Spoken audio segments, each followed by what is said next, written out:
எதிர்கட்சி இல்ல திமுக மட்டும்தான் இருக்கு அப்படின்னு அப்படின்னா கூட்டணியை கூட வச்சுட்டு இல்லையா? சசிகலாவான் ஒண்ணு அரசியல் ஒண்ணும் பண்ண முடியாது, முடிவு போச்சு. அவர் முழுக்க முழுக்க முழுக்க வந்து பாஜக ஐக்கியம் ஆயிட்டார். ஓபிஎஸ் சசிகலாவெல்லாம் திரும்ப உள்ள சேர்த்தன்னு சொன்னா அவங்க டாமினேட் பண்ண ஆரம்பிச்சிருவாங்கன்ற பயம் வந்து எடப்பாடிக்கு இருக்கும். ஜெயலலிதா இருக்கும்போதே வீட்டை விட்டு வெளியேற்றிட்டு போயஸ் கார்டுல பட்டாசு வச்சு கொண்டாங்க அதிமுக தெரியுங்களா? சசிகலா வெளியேற்றிட்டாங்க உடனே. கூட்டத்தை கூட்டுறதுலாம் ஒரு பெரிய விஷயமே இல்லைங்க. குவார்டர் பிரியாணி முத்தா கூட்டம் வந்து கூட ஒரு 500 ரூபா கொடுத்தா கூட்டம் அதிகமாகவே வரும். இமான் அப்படிதான் சொல்லிட்டு வரலாம், அப்படிதான் இருக்க. ஏங்க நீ தமிழ் தேசியம் பேசுறேன்னா அதுக்கு எதுனா சித்தாந்தம் எது? அதனால அதை திட்டத்தை விட்டு திமுக தான் திட்டிட்டு இருப்பேன்னு சொன்னா நீ வந்துட்டு இன்னும் 20ஆம் நூற்றாண்டு தாண்டி அத்தனை 18ஆம் நூற்றாண்டு கொண்டு போறன்ற மக்களை படிச்சு என்ன பண்ண போற? விவசாயம் பாரு அப்படின்ட்டா.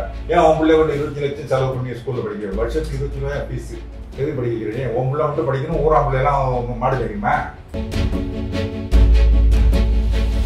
இளைஞர்கள் எல்லாம் ரத்தம் இந்த தீவிரவாத சிந்தனை உள்ளவங்க போவாங்க, கொஞ்ச நாள் ஆகும். ஒரு வேலைக்கு போயிட்டா ஒரு கல்யாணம் ஆயிடுச்சுன்னு வச்சுங்க, தெளிவாயிடுவான். அப்புறம் சீமான் கட்டி விட்டு வந்துடுவான்.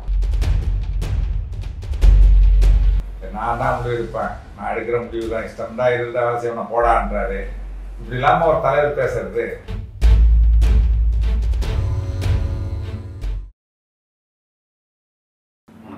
வணக்கம் திரு.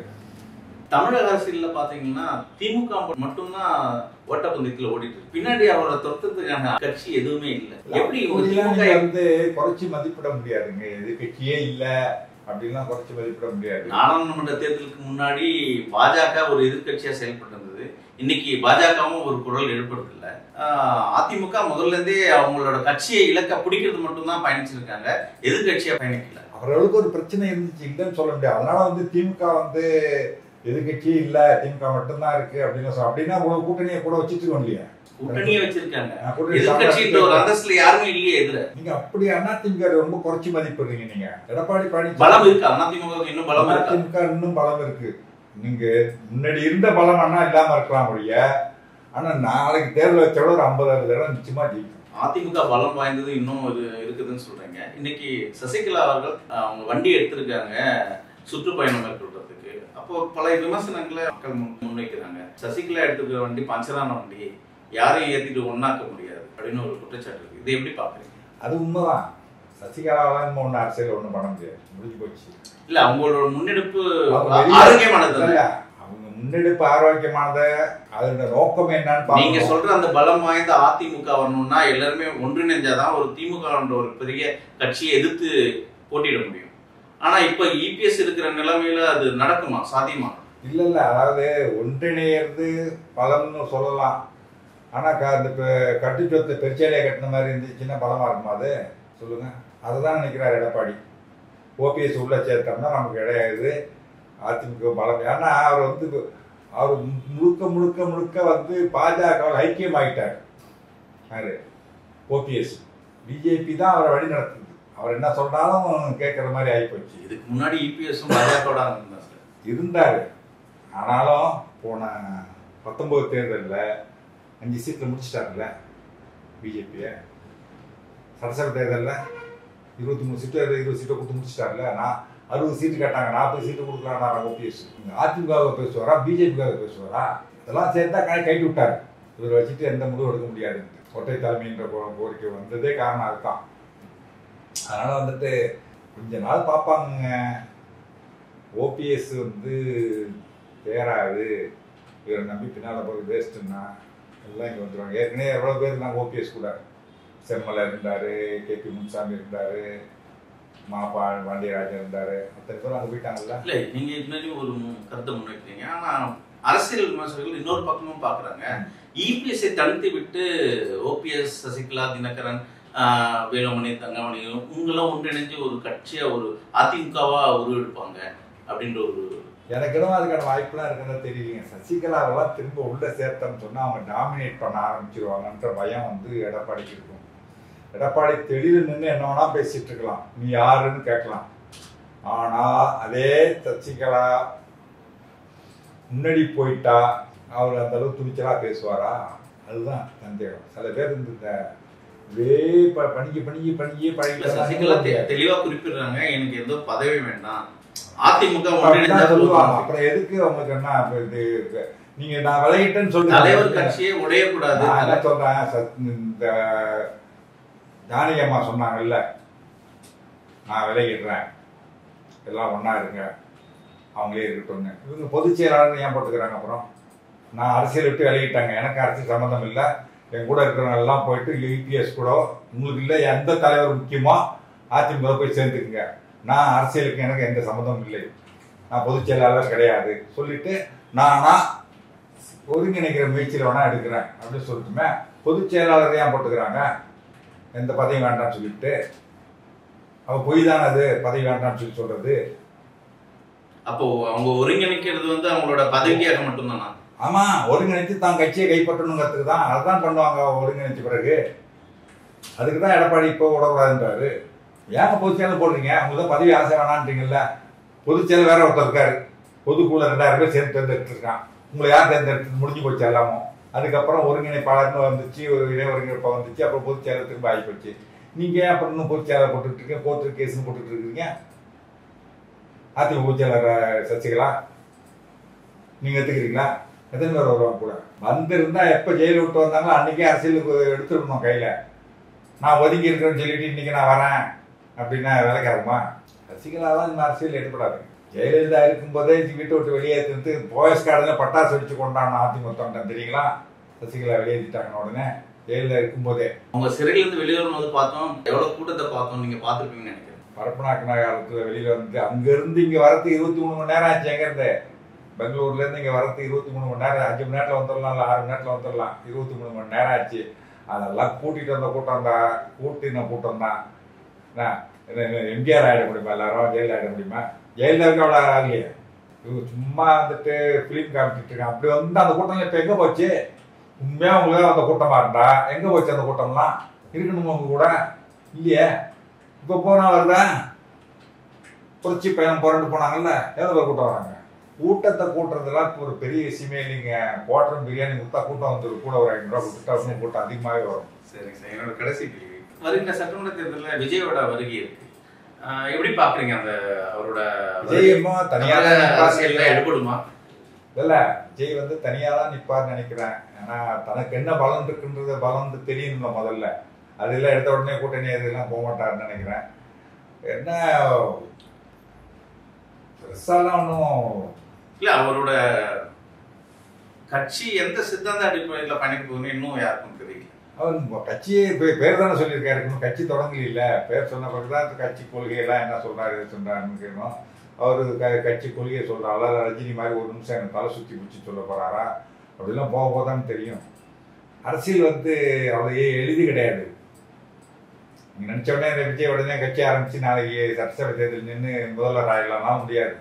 தமிழ்நாட்டில் அது நடக்காது. ஒரு எம்ஜிஆர் தாங்க எல்லாரும்லாம் வந்து கட்சி ஆரம்பிச்ச உடனே நேரம் நான் சட்டசபை தேர்தல் தான் போட்டிடுவேன், மற்ற எந்த தேர்தலையும் போட்டிட்டு மாட போட்டிட்ட உடனே முதல்வர் ஆயிடுவேன் அப்படின்ற கனவுலாம் இருக்குங்கல்ல, அதெல்லாம் படிக்காது. சிவாஜி நீத்து போகிறேன்னு சொல்ல வரீங்க? ஆமாமா, ஆனா நம்ம சிவாஜி கணேசன் ஜெயிக்க முடியலையே, கமலஹாசன் ஜெயிக்க முடியலையே. உலக நாயகன்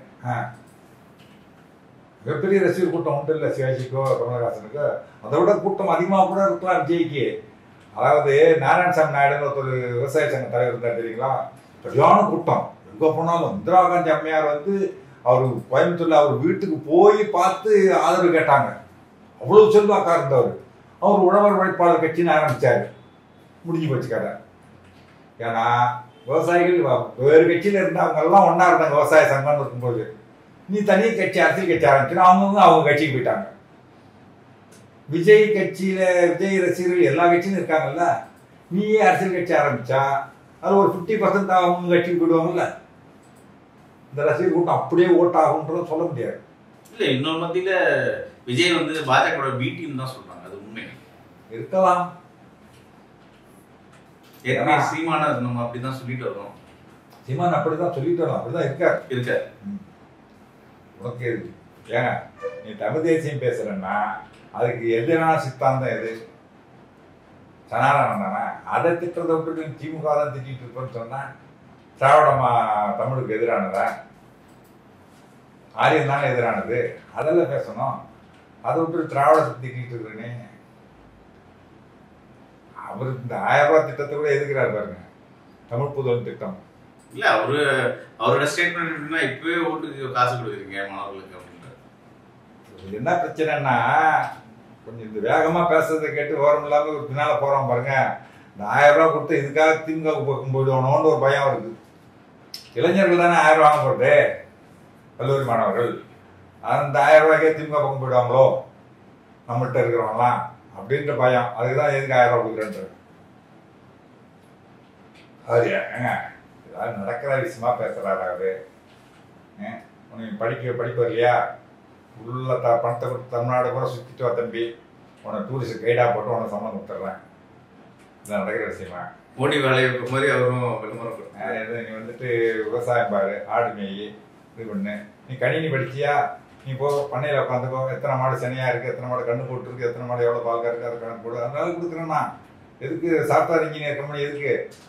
சாஃப்ட்வேர் இன்ஜினியர் 10,000 பேர் வேலை கொடுப்பான். நீ 10,000 பேர் கணினி பண்ணையில் வேலை கொடுக்க முடியுமா? நான் அறிவு வேண்டாம். எதையாவது பேசணும், பேசிட்டு வளரிட்டு இருக்காரு. சும்மா எதையாவது ஒன்று எடுத்து விட்டுட்டு இருக்கேன். உண்மையா வந்து இந்த நாட்டின் வளர்ச்சி என்ன, உலகம் எதை நோக்கி போகுதோ அதை போகணும். நீ வந்துட்டு இன்னும் 20ஆம் நூற்றாண்டு தாண்டி அந்த 18ஆம் நூற்றாண்டு கொண்டு போறன்ற மக்களை படிக்க வேண்டாம், படிச்சு என்ன பண்ண போற, விவசாயம் பாரு அப்படின்ற. ஏன் உன் பிள்ளை கொண்டு 25 லட்சம் செலவு பண்ணி ஸ்கூல்ல படிக்கிறது, வருஷத்துக்கு 25 ரூபாய் ஃபீஸு அவருக்குள்ள படிக்கிறது. ஏன் அதை படிக்க வைக்கிற நீ? விவசாயம் கொண்டு விட மாட்டானா? நிறைய 100 ஏக்கர் நிலமா வாங்கி வச்சிருக்காராம, அதை கொண்டு விவசாயம் பார்க்க கற்றுக்கணும் சொல்ல வேண்டியது. இப்பவே எது படிக்கிற நீ? உன் பிள்ளை மட்டும் படிக்கணும், ஊராம் பிள்ளைலாம் மாடு வைக்கணுமா? அதெல்லாம் ஒரு தலைவரா? பின்னால் எவ்வளோ போவானா? சீமான் கட்சி சொல்றேங்க போவாங்க. இளைஞர்கள் எல்லாம் ரத்தம் இந்த தீவிரவாத சிந்தனை உள்ளவங்களாம் போவாங்க. கொஞ்ச நாள் ஆகும். ஒரு வேலைக்கு போயிட்டான், அதில் ஒரு கல்யாணம் ஆயிடுச்சுன்னு வச்சுங்க, தெளிவாயிடுவான். அப்புறம் சீமான் கட்டி விட்டு வந்துடுவான். இந்த காலேஜில் ஒரு பேட்ச் உள்ள வரும்போது ஒரு பேட்ச் வெளியில் போகும் பாருங்க, அது போலதான் சீமான் கட்சி இப்படியே தான் இருக்கும். அதுக்கு மேலே வர முடியாது. எங்க சார் கூட இருக்கு காலையமாலும் வெளியே வரலையே, காலையமாலும் இழிவா பேசுறாரு, அவங்களும் வெளியே வர மாட்டாங்க. வெளியில போய் என்ன பண்ண போறோம் சொல்லுங்க? என்ன பண்ண முடியும்? எந்த கட்சியில் பேசிடுவாங்க?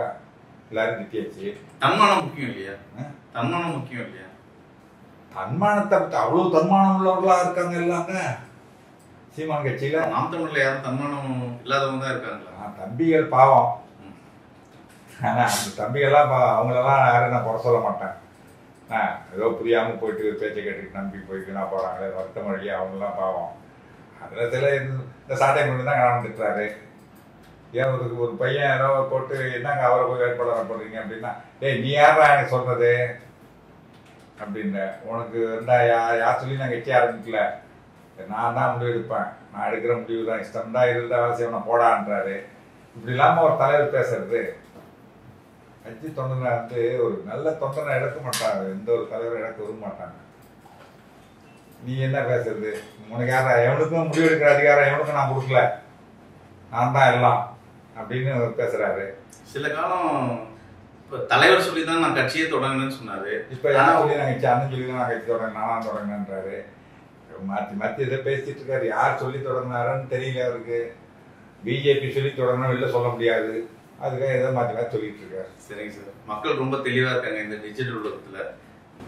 கட்சிகள் என்ன பண்றாங்கன்னு உத்து பார்த்துட்டு மக்கள் தெளிவா இருக்காங்க. யாருக்கு வாக்களிக்கணும்னு தெரியும் அவங்களுக்கு, அதுக்கு வாக்களிப்பாங்க. நன்றி சார். பல கேள்விகளுக்கு